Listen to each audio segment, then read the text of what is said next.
రాములోరి కళ్యాణానికి కోటి తలంబ్రాలు. పంట కోతకు రాముడు తన వానర సైన్యంతో పంట కోతకు సిద్ధమయ్యారు.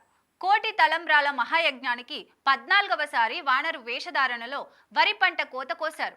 దేవుళ్ళు దివి నుండి భువికి దిగి వచ్చినట్లు రాముడు, లక్ష్మణుడు, హనుమంతుడు, సుగ్రీవుడు, జాంబవతుడు, అంగజుడు, విశ్వామిత్రుడు వేషధారణలో కోటి తలంబ్రాల మహాయజ్ఞ పంట కోతలో వేషధారణలు అందరినీ ఆకట్టుకున్నాయి. తూర్పుగోదావరి జిల్లా గోకవరం మండలం అచ్యుతాపురంలోని శ్రీకృష్ణ చైతన్య సంఘం ఆధ్వర్యంలో 14వసారి రాములోరి కళ్యాణానికి కోటి తలంబ్రాల మహాయజ్ఞం కోసం వేసిన 2 ఎకరాల పంట పొలంలో వరి కోతను కోసి కోటి తలంబ్రాలుగా రాములోరికి సమర్పించిన వారణ సైన్యం. ఉదయాన్నే ముందుగానే రాములోరికి ప్రత్యేక పూజలు చేసి అనంతరం పంటను కోసి ఆ కోసిన పంటను మోసుకొని వెళ్లి ఒక చోట ధాన్యాన్ని వలచి రాములోరి పాదాల ముందు శ్రీరామ అంటూ కోటి తలంబ్రాలు సమర్పించారు.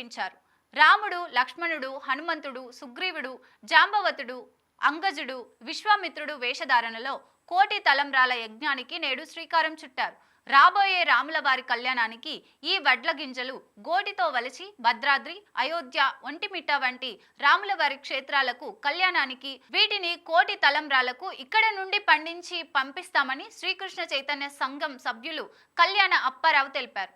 హిందూ తత్వాన్ని మరింత పెంచేందుకు రాములోరి కళ్యాణానికి ప్రతి ఏటా ఇటువంటి పురుగు మందులు కొట్టకుండా న్యాచురల్గా వరి పంటను పండించి వాటిని కోసి వరి కుప్పలుగా వేసి ఒలిసిన ధాన్యాన్ని జిల్లాలోని అన్ని ప్రాంతాలకు పంపించి వడ్ల గింజలు గోటితో ఒలిపించి ఒక్కొక్క వడ్ల గింజలను మరలా వాళ్ళని ప్యాకెట్లు తయారు చేసే కోటి తలంబ్రాలుగా రాములోరి కళ్యాణానికి పంపిస్తామని కళ్యాణం అప్పారావు శ్రీకృష్ణ చైతన్య సంఘం సభ్యులు తెలిపారు.